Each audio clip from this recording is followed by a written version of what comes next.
Captain Jinho stood on the bridge of the HSS Unity, staring at the massive alien ship that filled his view screen. His hands were steady, but his heart raced. This was it. Humanity's first meeting with aliens. After 200 years of searching the stars, they had finally found someone else, or rather, the aliens had found them. The alien vessel was enormous, at least 5 times larger than the Unity. Its surface was smooth and dark like polished stone. Strange symbols glowed along its hull in colors Jinho had never seen before. Next to him, Dr. Mirai was frantically taking notes, her eyes wide with excitement. "They're hailing us again, Captain," Lieutenant Taiyang said from the communication station. The young officer looked nervous. "Same message as before. They want us to dock with their ship." Jinho took a deep breath. "Tell them we accept. But remind them that we come in peace." "Already done, sir," Taiyang replied. They said, "They know." 2 hours later, Jinho walked through the airlock with Mirai at his side. The alien ship's interior was cold and smelled strange, like metal, and something sweet he couldn't identify. The corridors were wide and tall, built for beings much larger than humans. They were met by 3 aliens. The tallest one stood at least 8 feet high. Its body was covered in dark scales, and its eyes were yellow with vertical pupils like a snake. When it opened its mouth to speak, Jinho could see rows of sharp teeth. "I am Ambassador Threx," the creature said. Its voice was deep and came through a translator device on its chest. "Welcome to the Galactic Coalition. We have waited long to meet your species." Jinho bowed slightly, the way he had practiced. "I am Captain Jinho of Earth. We are honored to meet you." Threx gestured to the other 2 aliens. One looked like a giant insect with multiple arms and shimmering wings. The other was covered in fur and had a face that reminded Jinho of a cat, but with more teeth and larger eyes. "This is Counselor Vesh," Threx said, pointing to the insect creature, "and Commander Krell." The cat-like alien nodded but didn't smile. They walked together to a large room filled with screens and strange equipment. Threx offered them seats that were too big, clearly made for larger beings. Jinho and Mirai sat on the edge, their feet barely touching the floor. "We have studied your transmissions," Threx began. "Your television, your radio, your internet. We know much about humans already." Mirai leaned forward. "And we want to know about you. About the Coalition. How many species are part of it?" 347, Counselor Vesh replied. Its voice was higher, almost musical. "We have existed for 10,000 of your years. We maintain peace through order." "Order?" Jinho asked. Threx's eyes narrowed. "The natural order. In the Coalition, every species has a place based on what they are. Predators lead. Prey follow. It has always been this way." Jinho felt a chill run down his spine. "What do you mean by predator and prey?" Commander Krell spoke for the first time. His voice was rough. "It is simple. Species that hunt are predators. We are strong, we lead, we decide. Species that were hunted are prey. They are weak, they serve, they obey." He looked at Jinho with those large eyes. "This is nature." "This is right." Mirai's face went pale. "But that's slavery." "You're talking about slavery." "No," Vesh said quickly. "It is not slavery. Prey species are protected. They are given work. They are cared for. But they understand their place. I am prey. My species evolved eating plants. We do not fight. We serve the greater good." Jinho looked at the insect being with new understanding. "And you accept this?" "It is the way things are," Vesh replied. "Predators protect us. We assist them. The system works." Threx leaned forward, his large body casting a shadow over the humans. "Now we must classify your species. We have studied you carefully. You have forward-facing eyes, you hunt in groups, you eat meat. These are predator traits, but—" He paused, looking confused. "You also show strange behaviors. You keep prey animals as companions. You cry when they die. You form bonds with creatures you could easily kill. This confuses us." Jinho glanced at Mirai. She nodded slightly, encouraging him to speak. "Humans are both," Jinho said carefully. "We hunted to survive, yes. But we also gathered plants. We worked together, and long ago we made friends with wolves. We turned predators into companions. We call them dogs now. They live in our homes. They are family." The 3 aliens looked at each other. Krell's fur stood on end. "Family? You make family with prey?" "Wolves aren't prey," Mirai explained. "They're predators like us. But yes, we also keep rabbits and birds and fish as pets." We love them. We protect them, Threx stood up suddenly. This is not natural. Predators do not love prey. Prey do not trust predators. You must choose. Are you predator or prey? Jinho stood as well, though he was much shorter than the alien ambassador. We don't choose. We are both. That's what makes us human. That is impossible, Krell growled. The coalition has rules. You must fit into one category or the other. Then your rules are wrong, Jinho said quietly but firmly. We won't pretend to be something we're not just to fit into your system. Silence filled the room. Threx's yellow eyes studied Jinho for a long moment. Finally he spoke. You are dangerous. A species that is both predator and prey. This breaks everything we understand about the universe. We don't want to be dangerous, Mirai said. We want to be friends. We want to learn from you and share what we know. Vesh made a clicking sound. Friends? Another strange word you use. Predators do not have friends. They have subordinates and allies. Then maybe we can teach you about friendship, Jinho offered.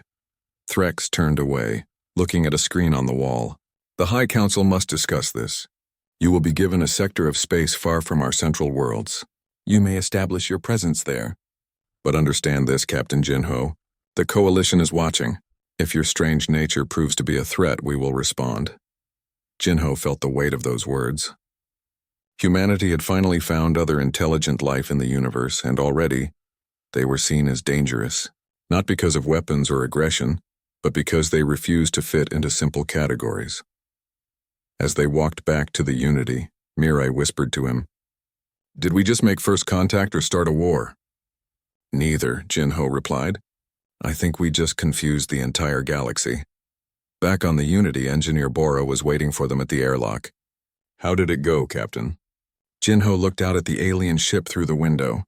They've divided the entire galaxy into hunters and hunted, and they can't understand that we're both, Bora frowned. So what do? We show them, Jinho said.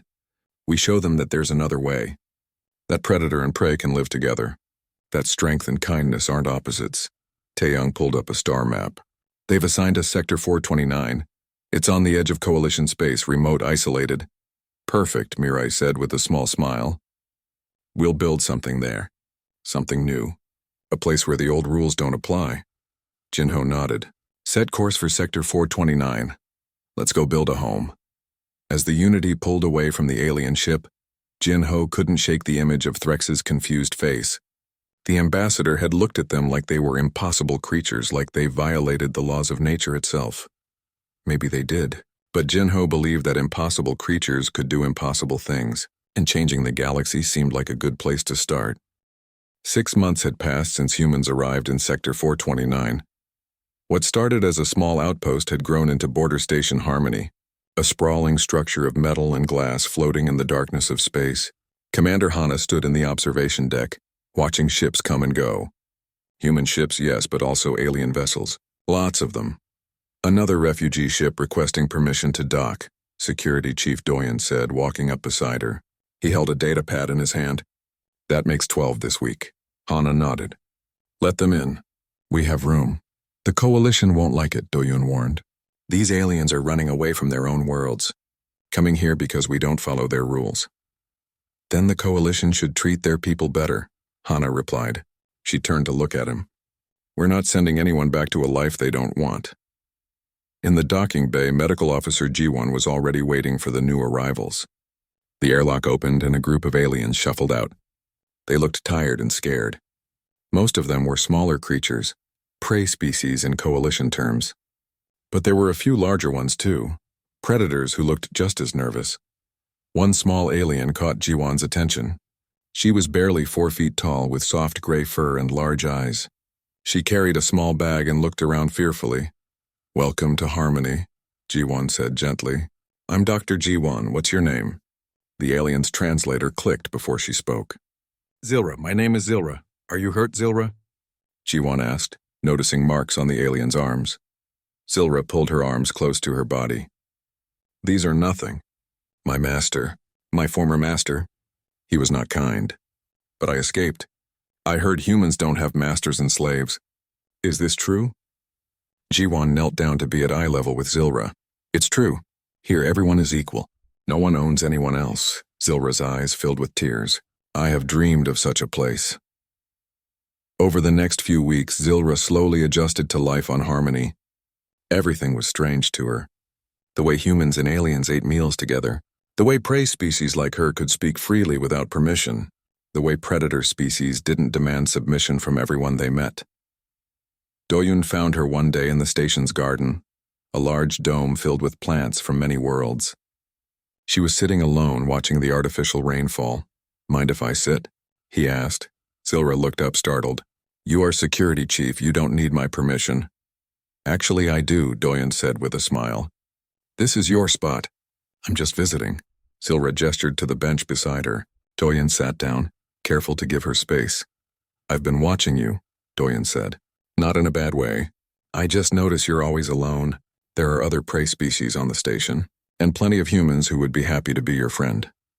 "I don't know how to be a friend," Zilra admitted. "In the Coalition, prey species don't have friends. We have tolerated companions, other prey we work with. But friendship? That's for predators only. Would you like to learn?" Doyun asked. Zilra looked at him with those large eyes. "You would teach me?" "Sure, friends teach each other things. It's kind of what we do." And so began an unlikely friendship. Doyun showed Zilra how the station worked, introduced her to other residents, and even taught her basic self-defense moves. That last part shocked her the most. "Prey don't fight," she said one day in the training room. "Everyone has the right to defend themselves," Doyun replied. "Besides, you're stronger than you think." Another new arrival caught everyone's attention. His name was Krath, and he was definitely a predator. He stood 7 feet tall with dark fur and sharp claws, but unlike most predators, he seemed broken somehow. He barely spoke and kept to himself. Jiwon tried to help him, but he refused medical attention. "I'm not injured," he growled. "Maybe not on the outside," Jiwon said gently. "But something brought you here. Something made you leave your world." Krath was silent for a long moment. Then he spoke quietly. "They ordered me to kill civilians. Prey civilians who had done nothing wrong. They said it was to maintain order, to remind prey species of their place. I couldn't do it." "So you ran," Jiwon said. "I'm a coward," Krath replied bitterly. "A predator who won't kill. What use am I?" "You're not a coward," Jiwon told him. "You're brave. It takes courage to refuse an evil order." Krath looked at her with confusion. "Humans are strange. You see strength where there is weakness." "Maybe we just see things differently," Jiwon said. Life on Harmony was changing everyone who lived there. Humans introduced customs that seemed bizarre to the aliens. Shared meals where predators and prey sat at the same table. Work teams that mixed species without regard for who was supposed to lead and who was supposed to follow. Discussion groups where anyone could speak their mind. The Coalition noticed. They sent Inspector Varn, a strict predator who believed deeply in the old ways. He arrived with a team of observers and immediately began documenting everything he saw. Commander Hana gave him a tour personally. "As you can see, we run a peaceful station. Everyone here is free and safe." Varn's face showed disgust. "This is not peace. This is chaos. I just witnessed a prey engineer giving orders to a predator technician. That violates every social law we have." "Or maybe your laws are the problem," Hana suggested. Varn stopped walking and stared at her. "You humans are corrupting the natural order. You're teaching prey to be uppity and predators to be weak. This cannot continue." That night, disaster struck. A reactor deep in the station began overheating. Alarms blared throughout Harmony. If it exploded, thousands would die. "We need to evacuate," Doyun said urgently. "There's not enough time," Engineer Bora replied, studying the readings. "The reactor will blow before we can get everyone off." "Then we fix it," Hana said firmly. "Who knows the reactor systems?" Zilra stepped forward nervously. I worked with power systems before. When I was a slave, I might be able to help." Krath moved beside her. "I have engineering training. Military grade. I'll go with her." Inspector Varn watched in horror. "A prey and a predator? Working together on such a critical task? This is madness." "This is cooperation," Hana corrected. "Now either help or stay out of the way." Zilra and Krath raced to the reactor room. The heat was intense. Warning lights flashed everywhere. They had minutes at most. "The coolant lines are blocked," Zilra said, her voice shaking. "We need to clear them, but they're too hot to touch." Krath looked at his clawed hands. "My species can handle high temperatures. Tell me what to do." For the next 10 minutes, they worked together. Zilra's knowledge of power systems and Krath's physical strength complemented each other perfectly. She called out instructions. He followed them without question. There was no thought of prey and predator, servant and master, just two people trying to save lives. With seconds to spare, the coolant began flowing again. The reactor temperature dropped. The danger passed. They emerged from the reactor room exhausted and burned but alive. The entire station erupted in cheers. Humans and aliens alike celebrated the two heroes. Inspector Varn stood in the corner, his face unreadable. He had witnessed the impossible. A prey species and a predator species working as equals, saving thousands together. The next day, he sent his report to the Coalition High Council. Hana intercepted a copy. She read it with growing concern. The report called Border Station Harmony a threat to social stability. It recommended immediate closure and forced relocation of all Coalition citizens back to their home worlds. It described human influence as a dangerous infection that could destroy the entire Coalition system. "They're going to shut us down," Doyen said, reading over her shoulder. Hana looked out at the station she had built, at the thousands of beings who had found freedom here. Let them try. She called a station-wide meeting. Everyone gathered in the main hall. Humans, prey species, predator species, all mixed together. "The Coalition wants to dismantle Harmony," she announced. "They want to send everyone back to their old lives. Back to the old rules. I won't force anyone to stay. If you want to leave, you're free to go. But if you want to stay and fight for what we've built here, I need to know." Silence fell over the crowd. Then Zilra stepped forward, her small voice clear. "I stay. For the first time in my life, I am free. I won't give that up." Krath moved beside her. "I stay too. Here, I am not a monster. I am just me." One by one, every alien in the room raised their hand or made their species gesture of agreement. Not a single person chose to leave. Hana felt tears in her eyes. "Then we stand together. Whatever comes next, we face it as one." In the distance, Coalition warships were already beginning their journey to Sector 429. The Coalition fleet arrived like a storm. 50 warships surrounded Border Station Harmony, their weapons powered and ready. On the bridge of the flagship, Admiral Drax studied the station with cold eyes. He had been a warrior for 40 years, and he had never questioned an order. Until now, the humans refused to evacuate, his communications officer reported. "They say the residents have chosen to stay." Drax growled low in his throat. "Chosen? Prey don't choose. They obey." He opened a channel to the station. "This is Admiral Drax of the Coalition Defense Force. You are ordered to release all Coalition citizens immediately. Failure to comply will result in military action." Commander Hana's face appeared on his screen. She looked small compared to him, but her eyes were steady. "This is Commander Hana of Border Station Harmony. Every person on this station is here by choice. We will not force anyone to leave." "You have corrupted them," Drax accused. "You have made prey forget their place and predators forget their duty." "We have given them freedom," Hana replied calmly, "something the Coalition never did." On the human colony planet below the station, Teacher Yunji was trying to keep her students calm. The children knew the warships were up there. They knew danger was coming. But they were so young, too young to understand why the galaxy wanted to separate them. "Teacher Yunji," a small voice called. It was Crix, a predator cub with bright orange fur. "Are they going to take us away from our friends?" Beside him stood Pila, a prey nestling with soft green feathers. They were always together, these two. Best friends since their first day of school. Yunji knelt down to their level. "I don't know, little ones, but remember what we learned? About how humans became friends with wolves long ago?" Pila nodded. "They were afraid at first. They growled at each other, but then they learned to trust." "That's right," Yunji said. "And maybe we can teach the people in those ships the same lesson." Crix's eyes lit up. "We could make something for them, like a gift. Humans like gifts, right?" "What kind of gift?" Yunji asked, curious now. Pila thought for a moment. "A blanket. My mother always says blankets keep you safe and warm. Maybe the Admiral needs one." And so the children began to work. Every student in the school contributed something. They used fabric from their home worlds, each piece different.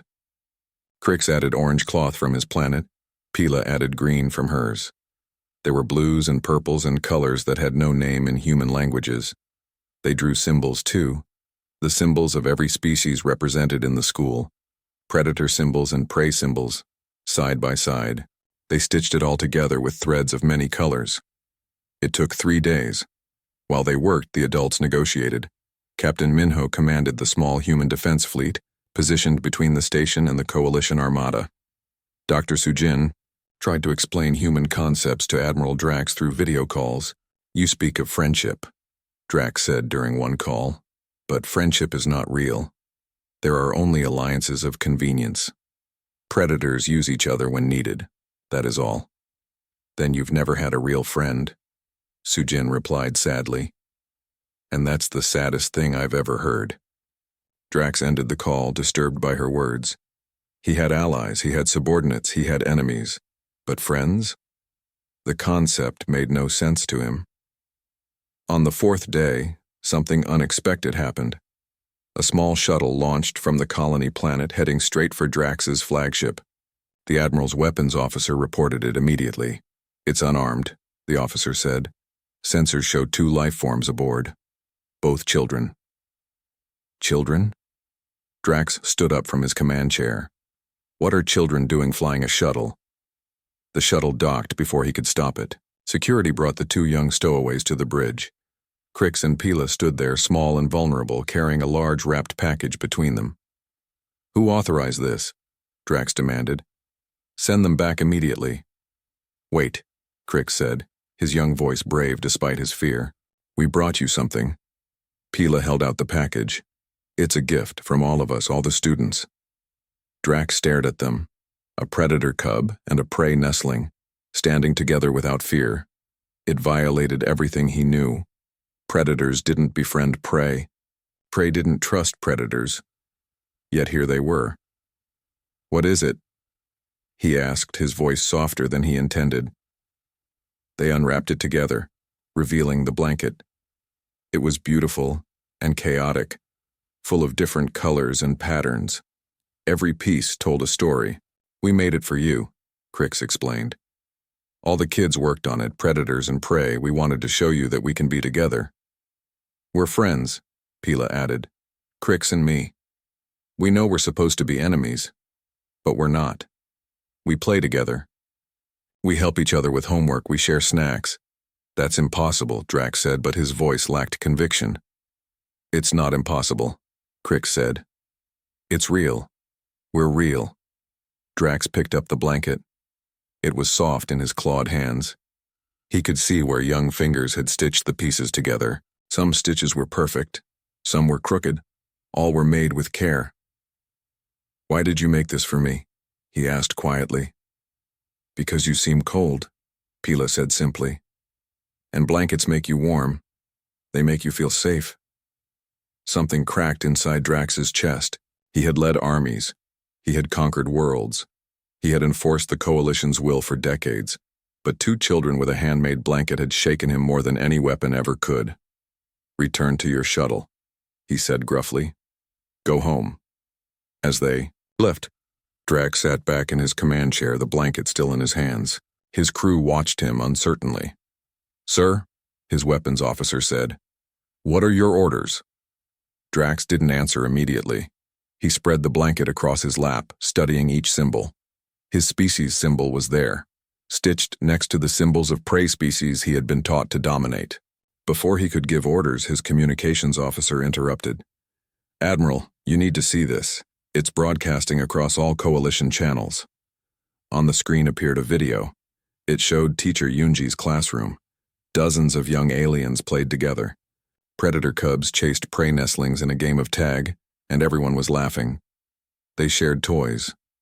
They sat together during story time. They hugged each other goodbye at the end of the day. The video showed them making the blanket too, little hands and paws and claws all working together.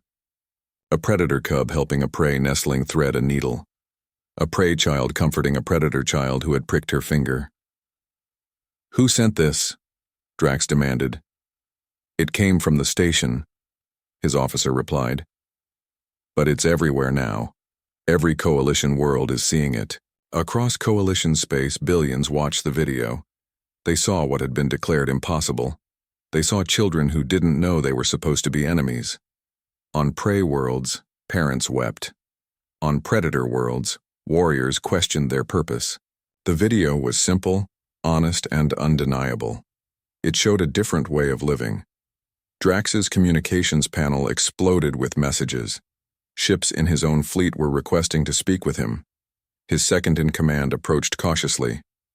"Sir, half the fleet is. They're refusing to follow attack orders. They say they won't fire on children. They say the humans are right." Drax looked at the blanket in his hands. Then he looked at the video still playing on the screen. Those children had no fear of each other. They simply existed together, naturally and happily. "What have we done?" he whispered. "What have we been doing for thousands of years?" The High Council sent urgent orders. Destroy the station, destroy the colony, eliminate the source of corruption. But Drax found he couldn't give that command. Instead, he opened a channel to all ships.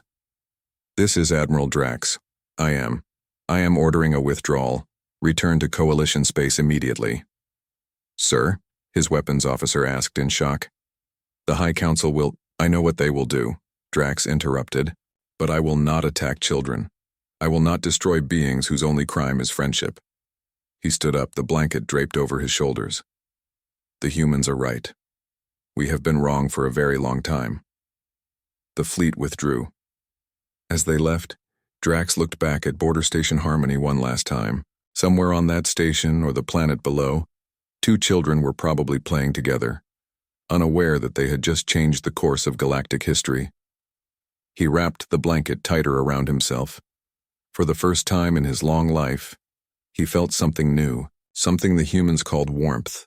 Not temperature warmth, but the warmth of connection, of caring, of hope. The galaxy would never be the same. A blanket made by children had done what weapons could not. It had made an old warrior question everything he believed. And across coalition space, millions more were beginning to ask the same questions. The galaxy is changing, Hieri, and Thane is part of that change. Hieri clutched the blanket piece. The galaxy was breaking apart. The video of the children had spread like fire through dry grass. Everywhere, people questioned the old system. Prey species began demanding equal rights. Some predator worlds doubled down on traditional rules, growing more strict and cruel. Other predator planets started reforms, trying to find a middle path. The Coalition High Council met in emergency session. They argued for days. Some wanted to crush the rebellion with force. Others suggested compromise. None of them understood what was really happening. The foundation of their entire civilization was cracking. Ambassador Jinho returned to Coalition space to help. Captain of the Unity once again, he traveled from world to world, trying to prevent civil war. Zilra came with him, now a symbol of hope for prey species everywhere.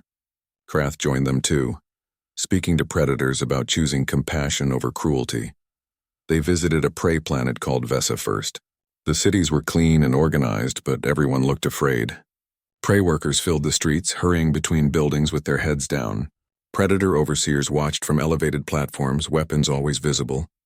Zilra addressed a massive crowd in the capital square. Thousands of prey species gathered to hear her speak. She stood on a platform, her small body trembling but her voice clear. "I was a slave," she began. "I lived my whole life believing I was less than predators, that I was born to serve. But humans taught me the truth. We are not less. We are different, and different does not mean inferior." The crowd listened, hungry for her words. Many wept openly. "You deserve dignity," Zilra continued. "You deserve choice. You deserve to live without fear. The humans proved that predator and prey can be equals. We can work together. We can be friends." On the predator world of Karnath, things were much worse. Supreme Leader Vex ruled with an iron fist. He saw the growing movement toward equality as a disease that must be eliminated. His speeches were broadcast daily, full of anger and fear. "The humans want to destroy us," Vex declared to his followers. "They want to make predators weak. They want prey to rise above their station. This cannot be allowed. We will fight to preserve our way of life." Vex began building a massive military force. He called it a defense army, but everyone knew its real purpose. He planned to attack human space and end the source of change once and for all. On Earth, preparations were underway for a grand summit. Jin-Ho had proposed bringing leaders from all sides together to talk. The location was carefully chosen, a beautiful valley where humans had built a conference center surrounded by gardens. "We'll show them what cooperation looks like," Dr. Sujin explained to her team. "Not through speeches or data, through experience. Let them walk through human cities. Let them see families and communities. Let them understand." The summit began with hope. Delegates from dozens of worlds arrived. Some came in good faith, genuinely wanting change. Others came to observe, still uncertain. A few came to disrupt, hoping to prove humans were dangerous. Admiral Drax attended, wearing the children's blanket draped over his uniform like a cape. Many delegates found this strange and undignified. But Drax didn't care. The blanket reminded him why he was there. Counselor Vesh led a coalition of reform-minded species. No longer timid, the insect diplomat spoke with authority about creating new social structures. Many prey species looked to Vesh as their voice. Among the human delegation was Commander Hieri. She had married a predator named Thane from a diplomatic mission years earlier. Thane came from Karnath, and his presence at the summit was controversial. His own people saw him as a traitor for loving a human. The first 3 days of the summit went well. Delegates toured human cities. They ate at restaurants where humans, predators, and prey all dined together. They visited schools like Teacher Yunji's, watching children of different species play and learn side by side. Slowly, minds began to open. On the 4th day, Supreme Leader Vex struck. His fleet appeared in orbit around Earth without warning. Hundreds of warships, all armed to maximum capacity.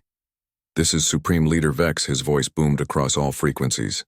"I give Earth 1 hour to surrender. Send all coalition delegates to my flagship. Dismantle your stations. Return our citizens, or I will reduce your cities to ash." Panic erupted at the summit. Delegates argued about what to do. Some wanted to flee. Others wanted to surrender. A few wanted to fight. Captain Minho took command of Earth's defense fleet. It was pitifully small compared to Vex's armada. But humans weren't alone. Ships from reform-minded coalition worlds took positions alongside human vessels. Even some of Vex's own people defected, refusing to attack Earth. Admiral Drax stood on the bridge of his ship, now part of the defense force. "I will not allow this," he said firmly. "Not after I've seen the truth." The hour passed. Vex gave the order to attack. Weapons fire lit up space. Ships on both sides exchanged fire. The battle was fierce and chaotic. Commander Hieri was on a transport ship trying to evacuate civilian delegates when Vex's forces targeted them. Her ship was hit hard. Systems failed. The hull breached. Thane was with her. As the ship broke apart, he wrapped himself around Hieri, using his larger body to shield her from debris and explosive decompression. His last act was pushing her into an escape pod. "I love you," he whispered through the comm as the pod launched. "You taught me that love isn't weakness. It's the strongest thing there is." Then he was gone, lost to the void of space. Hieri's escape pod was recovered an hour later. She emerged injured but alive, tears streaming down her face. Medical teams tried to help her, but she pushed them away. "Give me a broadcast channel," she demanded. Now. They connected her to every ship in the system, both sides of the battle. Hieri's face appeared on screens across the fleet. Her eyes were red from crying, but her voice was steel. "My husband just died protecting me," she said. Thane of Karnath. A predator. He gave his life to save a human. He did it because we loved each other. Real love, the kind that doesn't care about categories or classifications. She held up a small object to the camera. It was a piece of the children's blanket given to her by Thane as a gift. This is what we're fighting for. Not power, not dominance, just the right to love who we choose, to be friends with who we want. To live without artificial barriers, her voice broke with emotion. How many more have to die? How many more Thanes? How many more children have to watch their parents fight wars over ideas that don't even make sense? When does it end? The broadcast reached everywhere. Ships on both sides stopped firing. Vex's own crews were watching. Many of them had seen the children's video.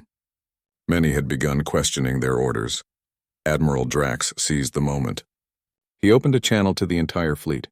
"This is Admiral Drax. I served the Coalition for 40 years. I enforced the old ways without question. But I was wrong. We have all been wrong." He held up the children's blanket, visible to all. "2 young beings made this for me. One predator, one prey. They are friends. They don't understand why that should be impossible because it isn't impossible. It's natural. It's right. And we have spent millennia denying it. Drax turned his weapons toward Vex's flagship. Supreme Leader Vex, I am giving you one chance. Stand down. Order your fleet to retreat, or I will stop you myself. Vex laughed bitterly over the comm. You betray your own kind, Drax. You are weak. All of you are weak. The humans have infected you with their soft thinking. No, Drax replied calmly. They cured us of our cruelty. There is a difference. One by one, ships in Vex's fleet changed their transponder signals. They were defecting, joining Drax's side. Even Vex's own captains refused to fight anymore. Within an hour, Vex was alone. His flagship surrounded by vessels that would no longer follow him. He had a choice, surrender or die alone. He chose to flee. His ship jumped to faster than light speeds, disappearing into unknown space. Some said he went to gather more support. Others believed he simply ran away in shame. Either way, his power was broken. The battle ended. Ships began rescue operations, saving survivors from damaged vessels. The injured were treated without regard for species or side. Predators helped rescue prey. Prey medics treated predator patients. The old divisions were dissolving. On Earth, the summit resumed.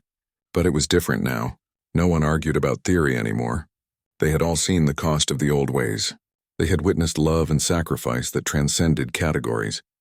Ambassador Jin Ho addressed the gathering. We didn't start this to destroy your civilization. We just wanted to be ourselves. And in being ourselves, we showed you another path. The choice is yours. Stay in the past or step into the future with us. Counselor Vesh stood. We choose the future. The coalition is dead. Let us build something better. Something that honors all beings equally. Admiral Drax nodded. I agree. And I propose we call it the Commonwealth. No more coalition. No more predators and prey. Just citizens working together. The vote was unanimous. The coalition officially ended that day. The Galactic Commonwealth was born in its place. Later that night, Hyeri stood alone on a balcony looking at the stars. Dr. Sujin found her there. He saved me, Hyeri whispered. A predator died to save a human. The old coalition would say that's impossible, but it happened. He loved me enough to die for me. Sujin put an arm around her. And because of... 5 years had passed since the birth of the Commonwealth. The galaxy looked different now. Border Station Harmony had grown into a major city in space. Millions lived there, representing hundreds of species. The old divisions between predator and prey were fading, slowly but surely. President Jamin served as the first human ambassador to the Commonwealth Council. Every day he worked with delegates from across the galaxy, solving problems that would have seemed impossible just years before. Today, however, he faced a different kind of challenge. A terrorist attack had struck Earth. A bomb had destroyed a mixed-species residential building in Seoul. 300 people died, including 70 children. Among the dead were predators, prey, and humans, all living together peacefully until violence found them. The group responsible called themselves the Purists. They were extremists from both predator and prey species who rejected the new order. They believed the old ways were sacred. They saw integration as corruption and murder as holy duty. The Commonwealth Council met in emergency session. Many members demanded immediate military action. Find the Purists. Destroy them. Show no mercy. President Jamin listened to the anger and fear in the room. He understood it. He felt it too. But he also remembered human history, the cycles of violence and revenge that had plagued his species for millennia. We cannot respond with mass retaliation, he said when his turn came to speak. Violence breeds more violence. If we kill Purists without trial, without justice, we become what they say we are. We prove their point. Admiral Drax, now head of Commonwealth Defense, shook his head. I want to agree with you, Jamin. But 300 innocents are dead, including children. My instincts say we must strike back hard. Your old instincts, Jamin corrected gently. The predator instincts that tell you violence solves problems. But we've proven there are other ways. Senator Zilra stood. She was no longer the scared refugee who had arrived at Harmony years ago. Now she was a powerful voice in Commonwealth politics. I agree with President Jamin. We must be better than our attackers. We must show the galaxy that the new way works even in darkness. What do you propose? Another delegate asked. We talk to terrorists? Yes, Yemen replied. We reach out to purist communities. Not the violent extremists, but the people who support them. We find out why they're afraid. We address their concerns. We offer them a place in the Commonwealth. The council argued for hours. Finally, they agreed to try Jamin's approach. But they also increased security and authorized defensive measures. The Commonwealth would extend a hand of peace but keep a shield ready. Crix and Pila volunteered to help with the outreach. They were adults now, both studying xenodiplomacy. The friendship that had started in Teacher Yunji's classroom had grown stronger over the years. "This is dangerous," Captain Minho warned them. "The purists hate everything you represent. A predator and prey who are friends. You're walking symbols of what they want to destroy." "That's exactly why we need to go," Crix replied. His orange fur was now marked with the blue scarf of a Commonwealth diplomat. "If we can reach even one person, it's worth the risk." Pila nodded, her green feathers ruffled with determination. "We've been friends since we were children. We know it works. We just have to show others." They traveled to isolated communities where purist sympathies ran strong. These were places where change had come slowly or not at all. People still lived by the old rules, uncomfortable with the new galaxy emerging around them. On a predator world called Keth, they met with a group of elders. The meeting room was tense. The elders looked at Crix and Pila with confusion and disgust. "You bring prey here?" One elder growled at Crix. "To our council chambers?" "This is an insult. Pila is my friend," Crix said calmly, "and a Commonwealth diplomat. She deserves respect." "The Commonwealth is destroying our way of life," another elder said. "You young ones don't understand. We are predators. We are meant to lead, to dominate. It is our nature." Pila spoke softly but clearly. "I was taught that I was meant to serve, to submit, that it was my nature. But when I met Crix, when I met humans, I learned something important. Nature isn't destiny. We get to choose who we become." "You are confused by human lies," the first elder insisted. "I'm not confused," Pila replied. "I'm free. For the first time in my life, I make my own choices. I choose my own path, and I choose to be Crix's friend." "That's real." "That's true. No lie could create what we have," Crix added. "I was raised to believe strength meant dominance. But humans taught me that real strength is choosing kindness when you could choose cruelty, protecting those weaker than you, not exploiting them. That's what makes a true leader." The meeting didn't end well. The elders dismissed them. But some younger predators had listened from the doorway. As Crix and Pila left, one young predator followed them outside. "Is it real?" the young predator asked. "Your friendship? You truly care for each other?" "Yes," they both answered at once. The young predator's eyes filled with tears. "I've never had a real friend. Only allies and subordinates. It sounds lonely when I say it out loud." "It doesn't have to be," Pila said gently. "The Commonwealth has room for everyone, including those who are afraid of change." They had many such conversations across multiple worlds. Sometimes they were welcomed. Often they were rejected. Occasionally they were threatened. But slowly, gradually, they made progress. Teacher Yunji, meanwhile, launched a galaxy-wide project. Every school in the Commonwealth would contribute to creating a massive collaborative blanket, even larger than the one the children had made for Admiral Drax. "We'll make it so big that everyone can see it from space," she explained at a press conference. "Every student will add a piece. Every species will be represented. It will be a symbol of what we can accomplish together." Millions of children participated. They sent fabric and thread and symbols from their home worlds. Human engineers designed a framework to hold it all together. It took 6 months to complete. The Great Blanket, as it came to be called, was unveiled at a memorial ceremony for the Sol attack victims. It stretched across an entire valley on Earth, visible from orbit. Every color imaginable was represented. Every known species had contributed. The ceremony was broadcast across the galaxy. Billions watched as representatives from every Commonwealth world stood beneath the Great Blanket. Predators stood beside prey. Humans stood with aliens. Former enemies stood as friends. President Jamin spoke first. "This blanket represents more than unity. It represents choice." Every piece was given freely. Every contribution was an act of hope. The purists want us to believe that our differences must divide us. This blanket proves them wrong. Admiral Drax stepped forward, still wearing the original children's blanket from years ago. "I was taught to see the galaxy in simple terms. Predator and prey. Strong and weak. But look around you. Look at this great blanket. There is nothing simple about what we've built. It's complex and beautiful and messy and wonderful, just like life should be. Zilra spoke last.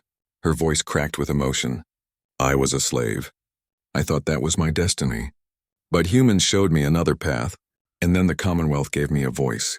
To those who fear change, I say this. You are not losing your identity. You are gaining freedom to choose your own identity. As the ceremony concluded, something unexpected happened. A ship arrived, broadcasting on all channels. It was a group of purists, but not extremists. These were ordinary people who had been sympathetic to the purist cause, but had never committed violence. Their leader spoke through the communication system. We watched the ceremony. We saw the great blanket, and we want to understand. We're afraid of losing who we are, but maybe you're right. Maybe we can keep our traditions while also embracing change. President Jamin responded immediately. You are welcome here. Come see for yourselves. Ask your questions. Voice your concerns. The Commonwealth is big enough for everyone, including those who doubt. Over the following months, thousands of former purist sympathizers visited Commonwealth worlds. They saw mixed communities thriving. They met happy families that crossed species lines. They attended schools where all children learned together. Most importantly, they saw that no one had lost their cultural identity. Predator species still celebrated their heritage. Prey species honored their ancestors. But now they did it alongside each other, sharing and learning. The violent purist movement didn't end completely. Some extremists remained, hiding in the shadows, but their support dried up. Without communities protecting them, without sympathizers providing resources, they became isolated and powerless. One night, Crix and Pila sat beneath the great blanket, looking up at the stars. They were older now, with responsibilities and challenges ahead. But they were still friends, still the same two beings who had met as children in teacher Yunji's classroom. Do you remember making the first blanket? Pila asked. The one we gave to Admiral Drax? Crix laughed softly. We were so young. We just wanted to make him warm. We had no idea it would change everything. It wasn't the blanket, Pila said wisely. It was what the blanket represented. The idea that we could share warmth, that we could make something together, that we could be more than what we were told we should be. And now look, Crix gestured at the massive blanket above them. Millions of children making the same choice we made.